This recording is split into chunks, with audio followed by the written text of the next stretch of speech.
안녕하십니까. 지난밤 편히 잘 주무셨습니까?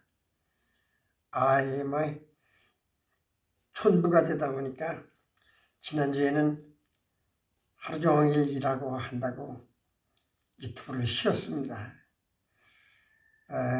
그래도 오늘도 이렇게 피곤한 몸이지만은 또 새로운 마음과 새 뜻을 가지고 못했던 유튜브를 시작하겠습니다. 오늘 우리는 참 많은 신앙생활 속에서 생각해 볼 문제들이 많이 있습니다. 우리는 예수 그리스도를 믿는 사람들입니다. 그렇다면 우리가 믿는 주님이 하신 말씀 한마디 한마디를 신중하게 생각하고 살펴보고 행동해야 될 것입니다. 오늘 제가 드리고자 하는 말씀 속에 보면 양과 염소의 이야기가 나옵니다.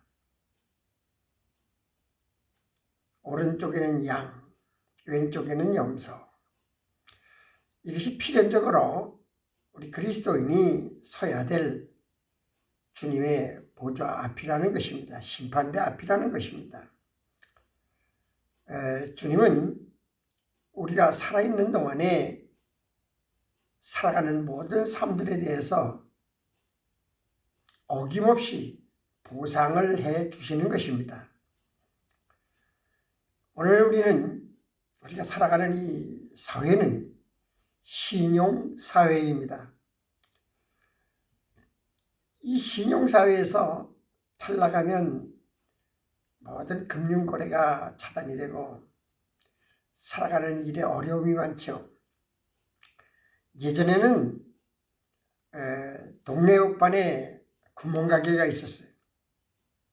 이 구멍가게가 동네 사람들의 신용을 다 알고 있죠.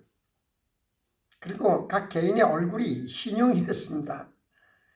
그런데 지금은 모든 금융기관에서 우리의 신용을 살펴보고 있지 않습니까? 보이지 아니하는 곳에서 각자의 신용을 체크하고 있습니다. 그래서 사람들은 이 신용에서 탈락하지 않으려고 노력하고 있고 많은 것을 또 생각하고 살아갑니다.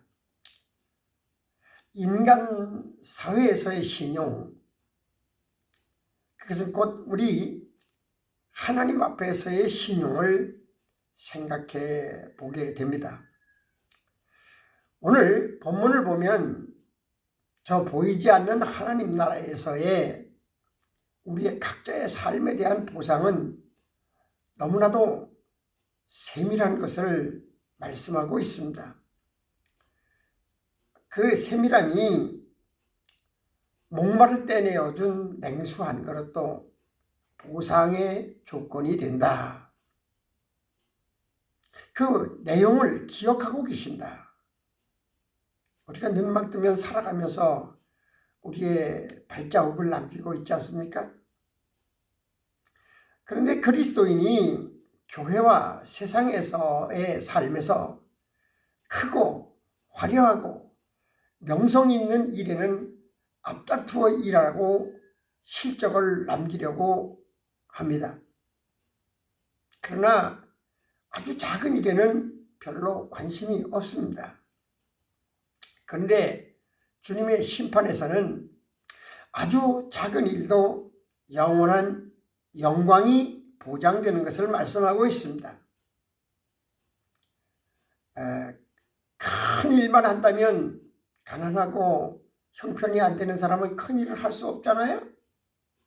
근데 보편적으로 가난하고 힘없는 사람도 냉수한 그릇은 대접할 수 있다. 선한 일과 악한 일에 대해서 구분하는 것입니다. 마태복음 25장 32절에 보면 모든 민족을 그 앞에 모으고 각각 구분하기를 목자가 양과 염소를 구분하는 것 같이 하여 양은 그 오른편에, 염소는 왼편에 두리라. 역시 성경에도 오른쪽과 왼쪽이 나오는데 오른쪽은 귀한 것이지만은 왼쪽은 저주받을 것들이에요. 마태복음 25장 32절에 모든 민족을 그 앞에 모으고 각각 구분하기를 목자가 양과 염소를 구분하는 것 같이 하여 양은 그 오른편에 염소는 왼편에 두리라. 양과 염소는 본질적으로 다릅니다. 우리가 알아야 할 것은 자신이 선을 행하지 않으면 그 삶이 염소의 삶이라는 것입니다. 오늘을 살아가는 우리가 예수를 믿는다, 그리스도인이다, 직분자다 하면서 우리의 삶의 결과는 어떻게 나타내고 살아갑니까? 염소로 살아가고 있습니까? 양으로 살아가고 있습니까? 양되기를 조바심하고 양되기를 희망하는 삶이야말로 귀한 것입니다. 이런 양되기를 위해서 조바심하고 선을 사모하는 일에 조바심하고 살아야 될 것입니다. 이 사모함이 마음을 기쁘게 하고 아주 작은 일, 냉수 한 그릇을 주고서 마음이 기쁘고 삶에 활력을 얻는다면 그는 틀림없이 양의 삶일 것입니다. 그런데 이런 이론과 또 성경 말씀을 알면서도 그런 삶을 살려고 애를 써도 안 된다면 그것은 삶이 염소의 삶이 아니겠습니까? 주님 앞에 가서 보아야만 아는 것이 아니라 내가 살아가는 내 삶의 자취를 내가 이미 판단하는 것입니다. 이런 사람은 성령의 능력으로 회개함을 구해야 됩니다. 선을 사모하는 마음으로 염소의 삶을 살지 않도록 회개하고 구해야 될 것입니다. 회개는 변화를 요청합니다. 사실 성경의 전부는요, 땅의 속성으로 가득한 인간을 하늘의 능력과 하늘의 소망을 가진 사람으로서 변화시키는 것입니다. 바울이 그랬지 않습니까? 베드로가 그랬고 스데반이 그랬고 세상을 살던 사람들이 예수 그리스도를 만난 이후에 다 하늘의 것으로 소망하는 사람으로 변화되는 거예요. 성경은 변화를 요구하고 있는 것입니다. 그 변화만이 영생의 길을 열는다는 것입니다. 놀라운 것은 이 세상에 사는 동안에는 그 누구도 양인지 염소인지 알 수가 없다는 거죠. 그런 판단을 위해서 세움을 입은 자는 아무도 없습니다. 다만 말씀에 의지해서 그렇게 살려고 노력할 뿐입니다.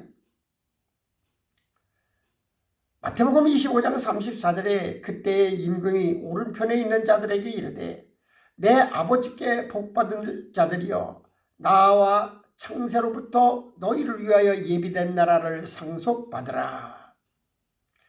하나님과의 신용에서 받을 보상이 큽니다. 먼저 그리스도인은 이 세상이 아닌 또 다른 한 나라를 소망하고 살아간다는 것을 알아야 합니다. 또한 그 나라의 가치관은 지금 이 세상의 가치대로는 대조할 수 없는 고귀한 가치를 가지고 있다는 것도 알아야 됩니다. 분명히 또 하나의 나라가 존재한다는 거죠. 베드로후서 3장 10절에 그러나 주의 날이 도둑같이 오리니 그날에는 하늘이 큰 소리로 떠나가고 물질이 뜨거운 불에 풀어지고 땅과 그 중에 있는 모든 일이 드러나리로다. 이 모든 것이 이렇게 풀어지리니 너희가 어떠한 사람이 되어야 마땅하냐? 거룩한 행실과 경건함으로 하나님의 날이 임하기를 바라보고 간절히 사모하라. 그날의 하늘이 불에 타서 풀어지고 물질이 뜨거운 불에 녹아지려니와 우리는 그의 약속대로 의가 있는 곳인 새 하늘과 새 땅을 바라보도다. 그리스도인이 믿는 것이 뭡니까? 여기에 예비된 하나님의 새로운 나라입니다. 그리스도인이 되어서 이 세상에 돈과 명예와 권력과 부 이런 것을 추구하려고 믿는 것이 아닙니다. 하나님의 약속대로 새 하늘과 새 땅을 바라보며 그 땅의 주인이 되는 것입니다. 우리 성경은요, 하나님의 계시입니다. 우리가 믿는 것이 하나님의 계시. 계시가 뭡니까? 열어서 보여주는 것입니다. 하나님 자신의 일을 열어서 보여주는 것이 계시예요. 인간은 이 세상의 시작과 끝을 알려주는 하나님의 계시를 믿는 것입니다. 그러니까 신자는 시작과 끝을 알고 가는 것이요, 불신자는 시작과 끝을 모르고 가는 것이니까 불안한 거예요.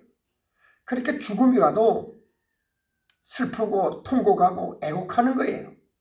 그러나 그 하나님의 계시를 통해서 시작과 끝을 아는 사람은 그저 담대히 그 시작과 끝을 맞이하는 거죠. 이사야 65장 17절에 보면 보라, 내가 새하늘과 새 땅을 창조하나니 이전 것은 기억되거나 마음에 생각나지 아니할 것이라. 우리의 미래는 엄청난 것입니다. 많은 사람들이 천국의 미래를 간증하고 또 그런 간증에 도취되기도 하고 그 간증을 내 것으로 만들어가려고 하는 사람도 있습니다. 그러나 알아야 될 것은 간증은 성경이 아니라는 것입니다. 그들의 간증대로 천국에 가서 남편, 아내, 목사, 장로, 어떤 사회적인 이런 구조가 그대로 존재한다면 그것이 천국이겠습니까? 그 새하늘과 새 땅에서는 이전 것이 기억나지 않는다고 말씀하셨습니다. 이 땅의 복잡한 것들이 그곳에서도 기억이 나고 생각난다면 그 천국을 뭐하러 소망하겠습니까?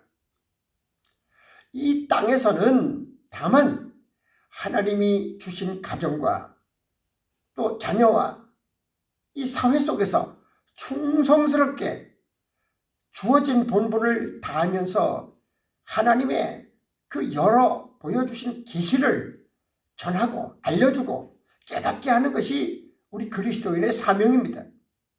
그 본분이 우리 하나님의 일과 나라를 알려주고 그것을 믿게 하는 것입니다.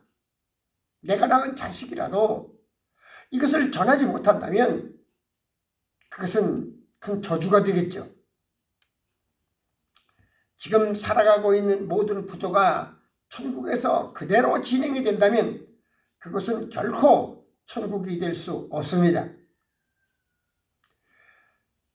돈, 문화, 정치, 상하, 빈부, 부귀, 귀천 이런 것이 그곳에 있다면 그것이 천국이겠습니까? 이사야 66장 22절에 보면 내가 지을 새 하늘과 새 땅이 내 앞에 항상 있는 것 같이 너희 자손과 너희 이름이 항상 있으리라 여호와의 말이니라. 우리는 간혹 말씀을 혼돈할 때가 있어요. 자손, 여기에 자손이라 함은 내가 내 혈통으로 가문으로 낳은 자식이 아니라 여기에 자손이라 하면 아브라함의 씨로부터 나오는 믿음입니다. 믿음의 자손. 창세기 12장 7절에 보면 여호와께서 아브라함에게 나타나 이르시되 내가 이 땅을 내 자손에게 주리라 하신지라.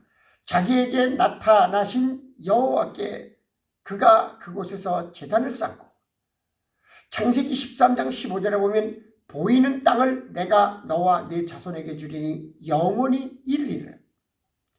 내가 네 자손이 땅에 티끌 같게 하리니 사람이 땅에 티끌을 능히 셀 수 있을진데 네 자손도 세리라. 창세기 15장 5절에 보면 그를 이끌고 밖으로 나가 이르시되 하늘을 우러러 뭇별을 셀 수 있나 보라. 또 그에게 이르시되 네 자손이 이와 같으리라. 마태복음 1장 1절에 보면 아브라함과 다윗의 자손 예수 그리스도의 계보라. 이 자손이라는 이 단어의 유권 해석을 잘해야 됩니다. 이 믿음의 자손이 임할 나라를 위해 성별하는 방법이 양과 염소요, 왼쪽과 오른쪽의 자리라는 것을 알아야 됩니다. 베드로후서 13장 13절에 보면 3장 13절에 보면 우리는 그의 약속한 대로 의가 있는 곳인 새하늘과 새 땅을 바라보도다. 요한계시록 21장 1절 내가 새하늘과 새 땅을 보니 처음 하늘과 처음 땅이 없어졌고 바다도 다시 있지 않더라. 마태복음 25장 40절에 임금이 대답하여 이르시되 내가 진실로 너희에게 이르노니 너희가 여기 내 형제 중에 지극히 작은 자 하나에게 한 것이 곧 내게 한 것이니라 하시고 또 왼편에 있는 자들에게 이르시되 저주를 받은 자들아 나를 떠나 마귀와 사자들을 위하여 예비된 영원한 불에 들어가라. 마태복음 25장 46절에 그들은 영벌에 의인들은 영생에 들어가리라 하시니라. 이것이 믿음의 결과를 나타내는 거예요. 믿음의 결과는 이 땅에서 부귀공명이 아닙니다. 우리가 믿는 믿음은 허상이 아니에요. 말씀을 기초로 해서 말씀 속에서 이루어지는 삶의 결과를 말하는 것입니다. 우리의 믿음은 이론이 아니에요. 오직 우리의 삶은 양되기를 힘써야 합니다. 갈 길을 모르는 것처럼 암담한 일이 어디 있겠습니까? 세상의 사람들이나 불신자들은 우리의 미래를 알지 못해서 암담한 세상을 살아가고 있습니다. 그러나 우리 그리스도인은 하나님께서 자기 자신을 열어 자기 자신의 일과 미래를 열어 계시해 주신 그 길이 있습니다. 그래서 그리스도인은 그 길을 알고 희망 있게 소망 있게 살아가는 것입니다.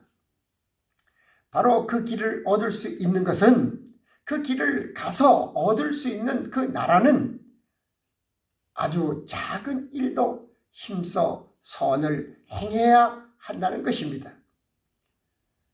목마른 자에게 냉수한 그릇 대접한 것도 그 나라에서 상급이 된다는 것을 알고 우리의 아름다운 미래, 아름다운 선을 잘 이루어서 그 하나님이 예비하신 그 나라에서 정말로 귀한 영광의 자리에 임할 수 있도록 우리의 선을 쌓아가고 우리의 미래를 믿고 기쁘고 감사하는 마음으로 담대함을 가지고 살아갈 수 있는 귀한 믿음의 사람들이 되었으면 참 좋겠습니다. 감사합니다.